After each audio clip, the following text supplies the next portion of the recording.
Maintenant qu'on a pas mal joué avec la plupart des widgets basiques, on va s'intéresser un petit peu aux widgets de Elementor Pro.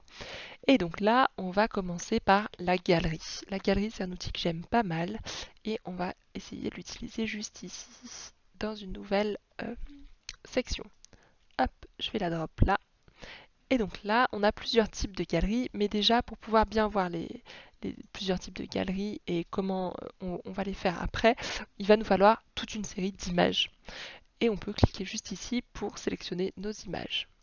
Donc là, on crée une galerie en fait, donc on sélectionne autant d'images que l'on veut et on crée notre galerie. Une fois qu'on a notre galerie, on peut par exemple rajouter des légendes sous nos images et ensuite insérer notre galerie, pardon. Donc la galerie, elle peut prendre plusieurs aspects. On peut très bien hop, avoir plusieurs galeries entre, enfin, cette première galerie-là, où je ne vais pas refaire la chose, mais il peut y avoir plusieurs galeries les unes à la suite des autres. Vous avez plusieurs images à l'intérieur de chaque galerie. Ou alors, est-ce que ça m'a gardé? Ouais, parfait.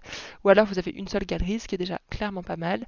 Et à l'intérieur, vous pouvez l'ordonner de manière random, donc aléatoire. Ou alors de manière défaut. Donc là, c'est vraiment dans l'ordre dans lequel vous l'avez mis.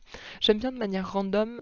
Alors, c'est pas adapté tout le temps, mais ça peut être intéressant pour que l'utilisateur, quand il revient sur le site, ça a changé, il voit de nouvelles choses. C'est pas toujours la bonne chose à faire, hein, parce qu'il peut vouloir retrouver une chose en particulier, mais quand on a assez peu d'images, ça peut être intéressant. Euh, Lazy Load, c'est intéressant de le mettre en place parce que ça nous permet de télécharger les images seulement quand il y a besoin. Donc seulement si la personne s'arrête ici dans votre site, les images ne seront pas téléchargées par son client.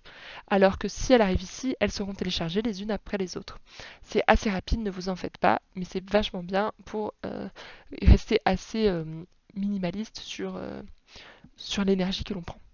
Je ne sais pas si c'était très clair, mais vous avez l'idée. Donc ensuite, vous pouvez changer, faire en sorte que ce soit une grille, que ce soit sinon justifié. Donc là, on voit que les images, leur largeur dépend de leur hauteur. Donc la hauteur sera toujours la même, seulement on va changer la largeur pour qu'elle ne soit pas coupée. On peut aussi choisir le Mansory. Mansory, c'est en colonne du coup. On va pouvoir choisir le nombre de colonnes. On peut choisir par exemple qu'il n'y en ait que deux. Et donc là, on voit que ça nous fait un espèce de petit patchwork. On voit aussi que cette image-là, elle est assez pixelisée, alors qu'elle n'était pas du tout avant.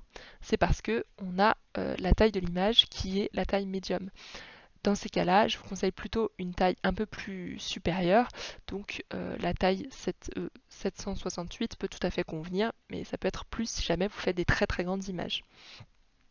Vous pouvez ensuite choisir de mettre des liens ou pas, d'ajouter de l'espace ou pas.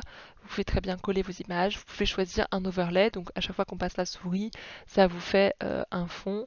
Mais vous pouvez très bien choisir qu'il n'y en ait pas. Vous pouvez choisir un titre, une description. Si par exemple, hop, voilà, quand on passe dessus, ça nous affiche le titre, par exemple. Et si on va dans style, vous avez pas mal de choses. Je vous laisserai aller checker ça un petit peu aussi. Vous pouvez choisir des bordures, des animations, des filtres CSS. De la même chose pour l'overlay. Pour le titre qui est juste ici, vous pouvez choisir de... je sais même pas ce que c'est que ça, mais c'est pas très grave. Vous pouvez choisir plein de choses. Il y a plein de choses à regarder pour le contenu en lui-même.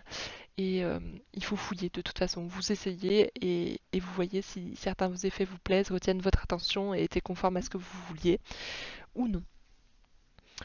Voilà pour la galerie. Je vous invite vraiment à faire vos propres tests. Vous avez aussi des manières un petit peu différentes de présenter des images si vous le souhaitez. Vous pouvez le faire avec des portfolios, mais ça, ce sera vraiment pour vos articles. Donc, c'est pas tout à fait adapté aux images, mais ça peut être intéressant pour présenter vos articles, du coup. Et ou les posts aussi qui peuvent être très intéressants pour présenter les articles. On y reviendra très certainement un peu plus tard.